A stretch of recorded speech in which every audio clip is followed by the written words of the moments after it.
Imaginez la scène. Vous avez dépensé une fortune dans votre matériel. Vous avez passé des heures à affûter vos hameçons et à choisir le montage parfait. Vous arrivez au bord de l'eau, le silence est absolu, vous faites votre premier lancer, et là, rien. Pas la moindre touche. Et si je vous disais que vous venez de ruiner vos chances exactement 10 minutes avant même d'avoir lancé votre ligne? Bonjour à tous. Aujourd'hui, on s'attaque à une question qui fâche. Est-ce que votre propre ombre sur l'eau fait vraiment fuir les poissons? Ou est-ce juste un mythe pour justifier une mauvaise journée? Préparez-vous car la réponse va remettre en question toutes vos habitudes. D'ailleurs, posez-vous la question tout de suite. Est-ce que vous faites attention au soleil quand vous approchez de la berge? Dites-le moi en commentaire, je suis sûr que beaucoup d'entre vous vont devoir revoir leur copie. Depuis des décennies, on entend les anciens nous répéter la même chose au bord des étangs et des rivières. Fais pas de bruit, cache-toi, et surtout, ne jette pas ton ombre sur l'eau. C'est presque devenu le premier commandement du pêcheur. Pourtant, la majorité d'entre nous continue de s'avancer fièrement au bord de l'eau, debout, pour repérer les poissons. Pourquoi fait-on cette erreur encore et encore? Simplement parce qu'on se fie à nos propres sens humains. On pense que si l'on est silencieux, on est invisible. Mais le monde sous-marin fonctionne avec des règles totalement différentes. Comprendre l'impact réel de votre ombre, c'est comprendre comment le poisson perçoit son environnement et ses prédateurs. C'est un sujet vital, car il sépare ceux qui attrapent du poisson régulièrement de ceux qui passent leur journée à regarder un bouchon immobile. Décortiquons ensemble cette mécanique implacable. Parlons d'abord de votre arrivée sur le poste de pêche. C'est un classique que l'on voit tous les jours. Vous sortez de la voiture, l'excitation est à son comble. Vous marchez d'un pas lourd et vous vous dirigez directement vers la limite exacte de la berge, les bottes flirtant avec la surface de l'eau.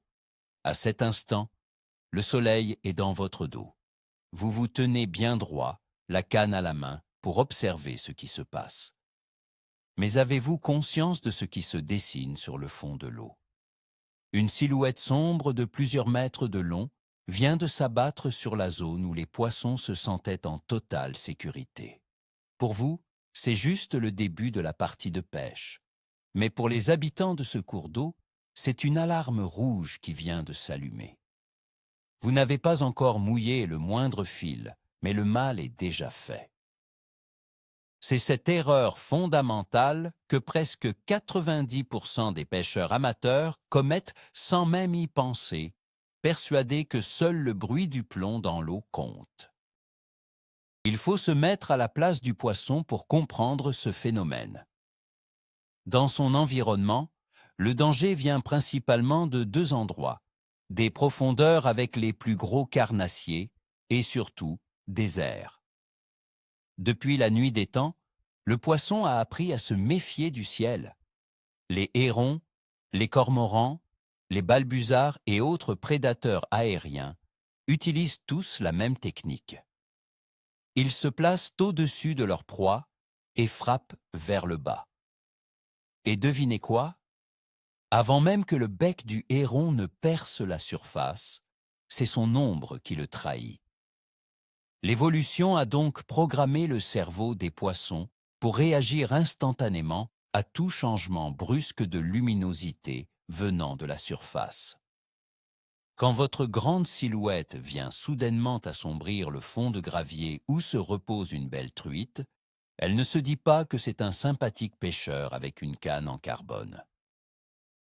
Son instinct primaire lui hurle que la mort vient du ciel et qu'il faut fuir. Mais est-ce que toutes les ombres font systématiquement fuir le poisson? C'est là qu'il faut nuancer les vieilles croyances de nos grands-pères. Non, une ombre en soi n'est pas le mal absolu. Pensez aux arbres qui bordent la rivière, aux ponts, ou même aux nuages qui passent. Le poisson vit entouré d'ombre tout au long de la journée. Il recherche même ces zones d'obscurité pour se cacher ou se rafraîchir en plein été. le véritable problème ne vient pas de l'obscurité elle-même, mais de la soudaineté et du mouvement. Une ombre immobile fait partie du paysage, mais une ombre qui apparaît d'un coup, qui s'agrandit et qui s'agite parce que vous préparez votre montage, c'est totalement artificiel pour lui. C'est ce contraste violent entre la lumière naturelle et la projection de votre corps en mouvement qui déclenche la fuite. Le poisson a une excellente perception des contrastes grâce à sa ligne latérale et à ses yeux adaptés à son milieu. Prenons le cas spécifique de la pêche à la truite en rivière de première catégorie. C'est sans doute le milieu où cette règle est la plus impitoyable. L'eau est claire, cristalline, souvent peu profonde. Vous arrivez le matin, le soleil se lève doucement. Si vous marchez sur la berge dégagée avec le soleil dans le dos, votre ombre porte à plusieurs mètres devant vous, directement sur les postes de chasse des truites. Dès que la pénombre de votre corps touche la surface, c'est l'éclair. Vous voyez juste un reflet argenté fusé vers la cache la plus proche, sous une racine ou un gros bloc de pierre. Et croyez-moi, une truite effrayée par ce genre de signal visuel ne se remettra pas à mordre dans la minute qui suit. Elle va rester cloîtrée, totalement stressée. C'est pour cela que l'on dit que le poste est mort pour au moins 10 bonnes minutes, voire beaucoup plus. Votre premier lancer, même s'il est techniquement parfait, tombera dans une zone totalement vide ou face à un poisson terrifié. La question du temps de récupération est primordiale. Pourquoi parle-t-on de 10 minutes d'attente avant le premier lancer? Ce n'est pas un chiffre sorti du chapeau. Des études sur le comportement des poissons ont montré qu'après un stress visuel majeur, il faut un certain temps pour que le rythme cardiaque du poisson redescende et que les hormones de stress se dissipent.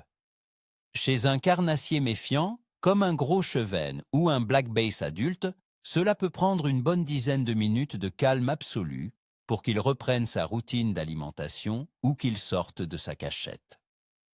Si vous lancez tout de suite après l'avoir alerté avec votre ombre, vous aggravez la situation. Le bruit de l'impact de votre leurre va confirmer ses soupçons. C'est pour cela que la patience est votre meilleure arme. Si vous savez que votre ombre a balayé le poste, asseyez-vous. Fumez une cigarette, buvez un café, attendez. Laissez la nature reprendre ses droits. Bien sûr, il faut adapter cette théorie en fonction de l'endroit où vous pêchez. Dans un grand lac très profond ou une rivière aux eaux très boueuses, l'impact de l'ombre est considérablement réduit. La lumière a du mal à pénétrer la couche d'eau trouble et la visibilité s'est parfois réduite à quelques centimètres. Dans ces conditions, un brochet calé à 4 mètres de profondeur sous une eau chargée en sédiments ne verra absolument pas votre ombre sur la berge. Ici, c'est le mythe de l'ombre absolue qui tombe à l'eau. Dans ces eaux fermées et opaques, ce sont surtout les vibrations de vos pas lourds sur la terre ferme qui vont donner l'alerte, bien avant votre silhouette. Cependant, il ne faut jamais crier victoire trop vite. Même dans une eau teintée, un poisson en maraude juste sous la surface percevra la variation de lumière. La règle d'or reste donc de se faire le plus discret possible. Il y a un autre élément scientifique très intéressant que peu de pêcheurs connaissent, la fenêtre de Snell. C'est un principe d'optique qui explique comment les poissons voient le monde au-dessus de la surface.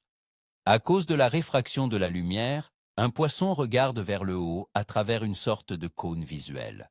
Au centre de ce cône, au-dessus de lui, il voit parfaitement le ciel, les nuages, les arbres et bien sûr, vous, si vous êtes mal placé. Mais en dehors de ce cône circulaire, la surface de l'eau agit comme un miroir parfait qui reflète le fond. Cela signifie que pour être hors de la vue du poisson, vous n'avez pas besoin de disparaître totalement de la planète. Il suffit de rester bas sur l'horizon. Si vous rampez ou si vous restez accroupi à distance de la berge, vous sortez de sa fameuse fenêtre de vision. Votre ombre devient plus courte et votre silhouette n'apparaît plus en contraste sur le ciel lumineux. C'est de la physique pure au service de la pêche. Abordons un cas très fréquent, la pêche en milieu urbain ou le street fishing. Les poissons des grandes villes sont-ils autant effrayés par les ombres que les poissons sauvages des rivières de montagne? La réponse est fascinante. Les poissons de ville, comme les perches ou les cendres évoluant le long des quais bétonnés, sont habitués au passage constant des piétons, des vélos et même des ombres des voitures. Leur seuil de tolérance est beaucoup plus élevé. Une ombre qui passe rapidement ne les fera pas fuir de la même manière qu'un poisson isolé en pleine nature. Pourtant, si cette ombre s'arrête net au-dessus de leur tête et commence à faire des mouvements répétitifs de lancer, leur méfiance va se réveiller immédiatement. L'habitude ne supprime pas l'instinct de survie. Donc, même en plein centre-ville, si vous trouvez un beau rassemblement de poissons près du bord, évitez de vous planter juste au-dessus d'eux avec le soleil dans le dos. Voyons maintenant comment la météo vient jouer les arbitres dans cette histoire d'ombre et de lumière. Si vous pêchez un jour de grand ciel bleu sans vent, les conditions sont les pires possibles. La surface de l'eau est un véritable miroir de verre, lisse et transparente.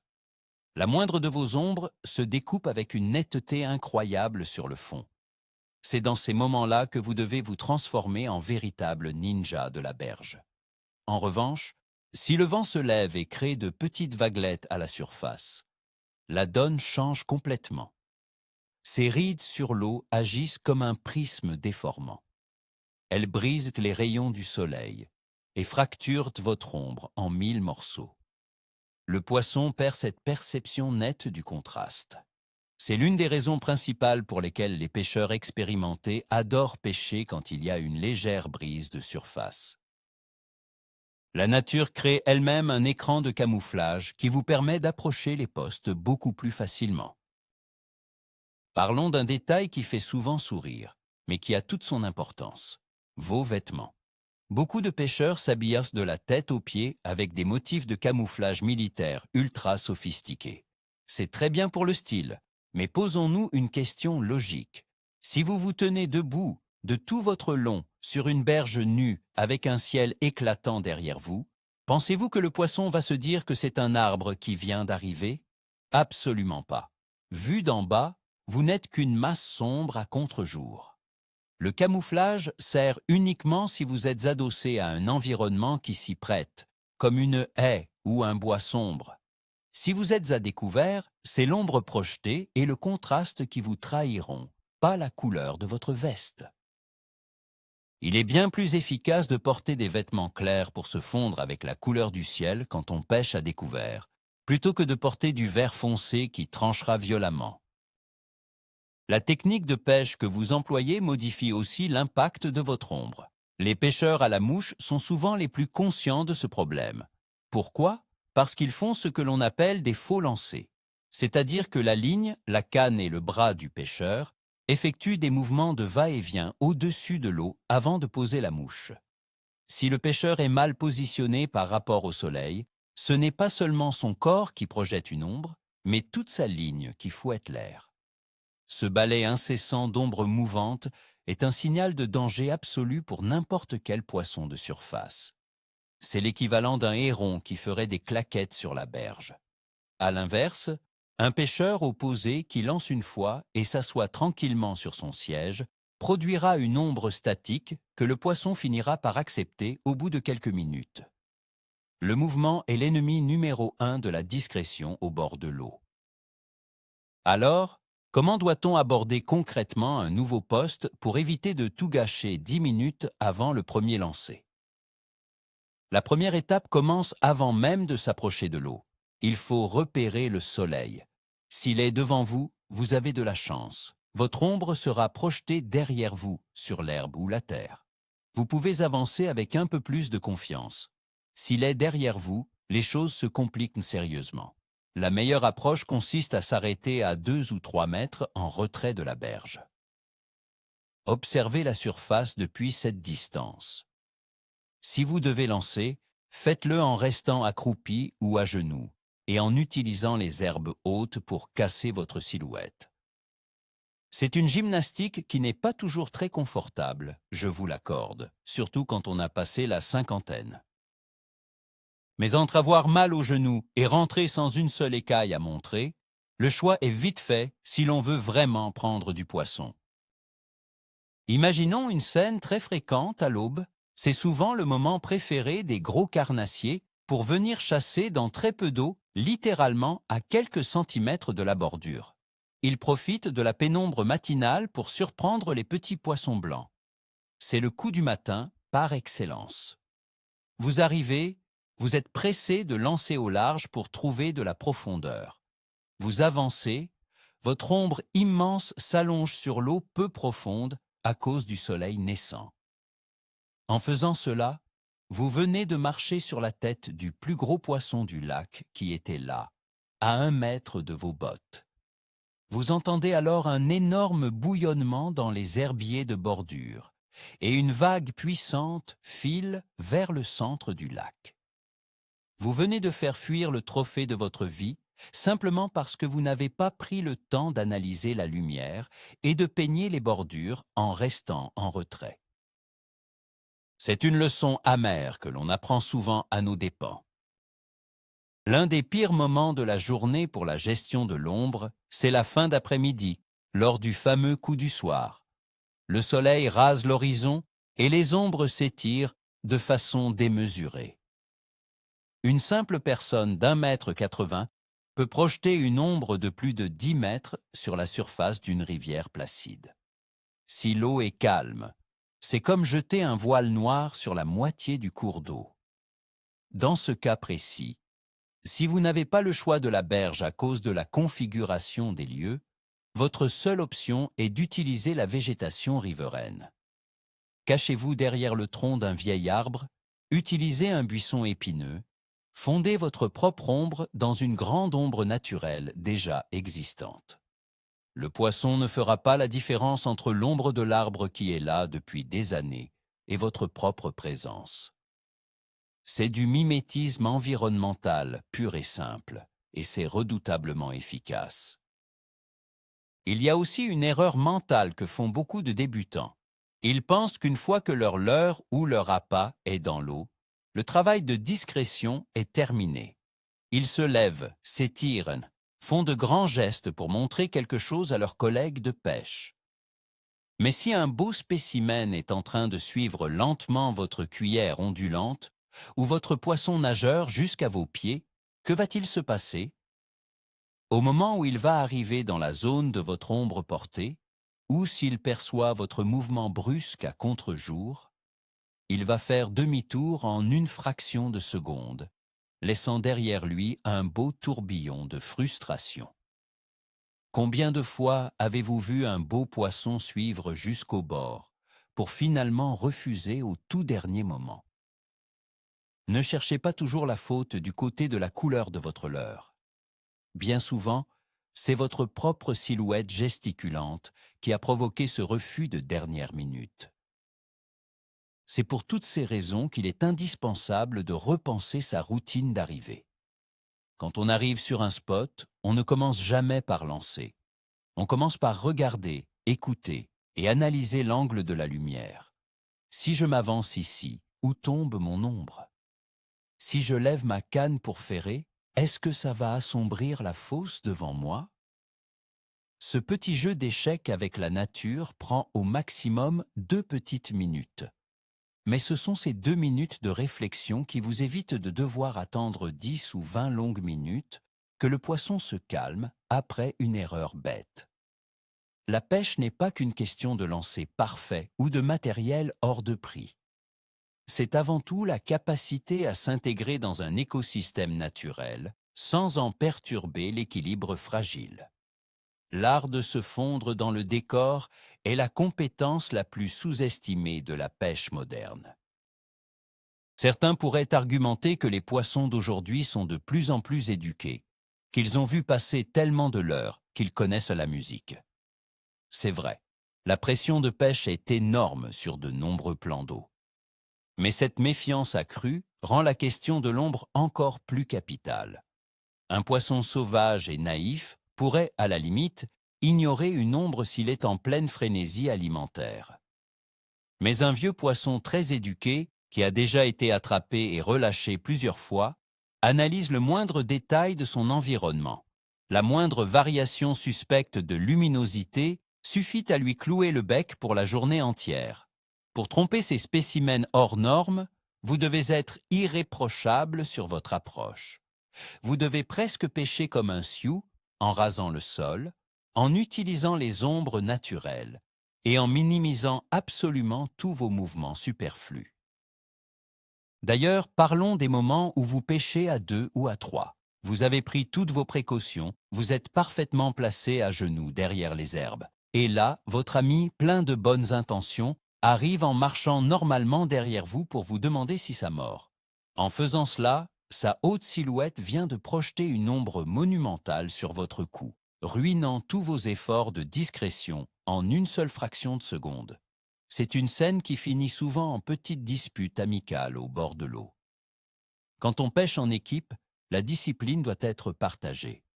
L'approche furtive n'a de sens que si tout le monde joue le jeu. Si vous devez rejoindre un ami sur son poste, faites un large détour par l'intérieur des terres et approchez-vous de lui par l'arrière, sans jamais dépasser la ligne de crête de la berge. Le respect du poste passe par le respect de l'ombre de son partenaire. En conclusion de cette démonstration de la mécanique de l'ombre, gardez en tête que le monde sous-marin n'obéit pas à nos règles humaines. Nous sommes des animaux terrestres, habitués à marcher debout et à faire du bruit. Pour réussir à déjouer la méfiance des poissons, il faut accepter de redevenir humble face à la nature. Oui, l'ombre fait fuir les poissons, c'est une certitude biologique liée à la peur des prédateurs aériens. Mais c'est surtout le mouvement de cette ombre et le contraste violent qu'elle crée qui provoquent la panique. Si vous apprenez à gérer votre placement par rapport au soleil, à ralentir vos mouvements et à utiliser la topographie du terrain à votre avantage, vous allez constater un changement radical dans vos résultats de pêche. C'est garanti. Vous ne verrez plus jamais un bord de rivière de la même façon. La prochaine fois que vous préparerez votre matériel, avant de vous ruer sur l'eau comme un bulldozer, prenez une grande respiration. Cherchez le soleil du regard. Repérez les zones de couvert. Et avancez doucement, avec l'intention de tromper un animal qui lutte quotidiennement pour sa propre survie. La pêche est un magnifique jeu de dupes. Ne laissez pas un simple rayon de soleil gâcher votre plaisir et révéler vos intentions 10 minutes avant même que la partie n'ait véritablement commencé. C'est à ce prix que l'on passe d'un pêcheur chanceux à un pêcheur véritablement expérimenté. Pour résumer, la règle d'or est simple mais redoutable. Le poisson craint l'ombre qui bouge, car elle annonce la mort venue du ciel. Le véritable tournant de notre réflexion, le voici. Ce n'est pas seulement le bruit de vos pas qui fait fuir votre future prise, c'est le contraste soudain et brutal que vous projetez sur l'eau avant même votre premier lancer. Si vous ne respectez pas ces 10 minutes de repos nécessaires après avoir effrayé un poste, vous lancez dans le vide. Comprendre cela change tout. Vous ne pêchez plus en forçant la nature, vous vous y intégrez en toute discrétion. Merci d'avoir suivi cette analyse jusqu'au bout. Si cette vidéo vous a ouvert les yeux et va modifier votre prochaine sortie au bord de l'eau, n'oubliez pas de vous abonner à la chaîne pour plein d'autres vérités de pêcheurs. Laissez un gros pouce bleu, ça aide énormément la chaîne. Et maintenant, à vous la parole en commentaire. Quelle est la pire erreur d'approche que vous ayez jamais commise ou vue au bord de l'eau? Racontez-nous tout ça, je lis et je réponds à tout le monde. À très vite.